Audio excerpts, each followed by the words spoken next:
నమస్తే అందరికి.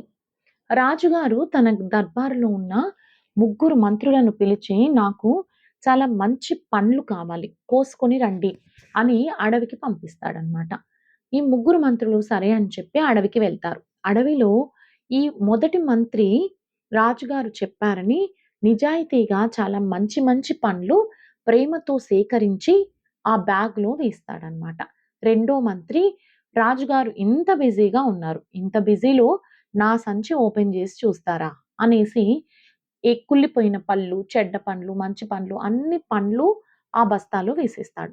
మూడో మంత్రి ఇంత బిజీలో ఉన్న రాజుగారు అసలు ఈ పండ్లను తింటారా? ఆయనకసలు ఈ పండ్లు కావాలా? ఏదో అలా పంపించారు మమ్మల్ని అడవికి అనుకుని ఏదో గడ్డి, గాద అంతా కలిపి ఆ బస్తాలో వేసుకొని తీసుకొని ఎళ్ళిపోతారు. ముగ్గురు దర్బారుకు చేరుకుంటారు. చేరుకున్న తర్వాత రాజుగారు అస్సలు ఆ బస్తాల్ని ఓపెన్ చేయరు.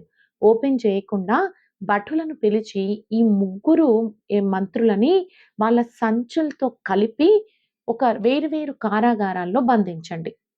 ఎవరి సంచి వాళ్ళకిచ్చేసి వేరు వేరు కారాగారాల్లో బంధించండి అని చెప్తాడనమాట. ఈ 1 మంత్ గూడా వాళ్ళకి ఎలాంటి ఫుడ్ ప్రొవైడ్ చేయకండి అని రాజుగారు చెప్తారు. భటులు అలాగే జేస్తారు. మొదటి మంత్రి దగ్గర మంచి మంచి పండ్లున్నాయి గాబట్టి, ఈ 1 మంత్ కూడా ఆ పండ్లను తింటూ ఉంటాడు.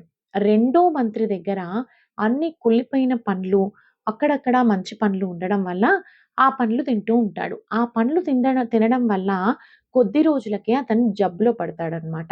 జబ్బున పడిపోతాడు. మూడో మంత్రి దగ్గర అసలు తినడానికి తిండే ఉండదు. ఎక్కడో అక్కడక్కడ ఒక పండు ఉంటుందనమాట. తినడానికి తిండి లేక అతను చాలా నీరస పడిపోయి చనిపోవడానికి సిద్ధంగా ఉంటాడు. ఒక 1 మంత్ తర్వాత వాళ్ళని రిలీజ్ చేస్తారు రాజుగారు. చేసి ఎవ్వరిని ఏమి అనరు. అనకుండా మొదటి మంత్రికి చాలా కానుకలతో సత్కరిస్తారనమాట. సో, ఈ కథ ద్వారా మనం తెలుసుకోవాల్సిందేంటంటే, యజమాని చూస్తున్నాడని మనం మన పని చేయగూడదు. వాళ్ళు మనల్ని నమ్మి ఒక పని ఇచ్చారు అంటే, ఆ నమ్మకాన్ని మనం నిలబెట్టుకోవాలి. వాళ్ళు చూస్తేనే నేనా పని చేస్తానని కాదు. వాళ్ళు జీతం ఇస్తున్నారు, సాలరీ ఇస్తున్నారు. కాబట్టి ఖచ్చితంగా మనం నమ్మకంగానే ఉండాలి.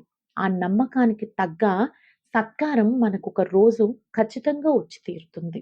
కాబట్టి ఎప్పుడైనా ఒకరు నమ్మకంగా ఒక పని మనకు అప్పచెప్పినప్పుడు, మనం వాళ్ళ నమ్మకాన్ని నిలబెట్టే విధంగానే పని చేయాలి.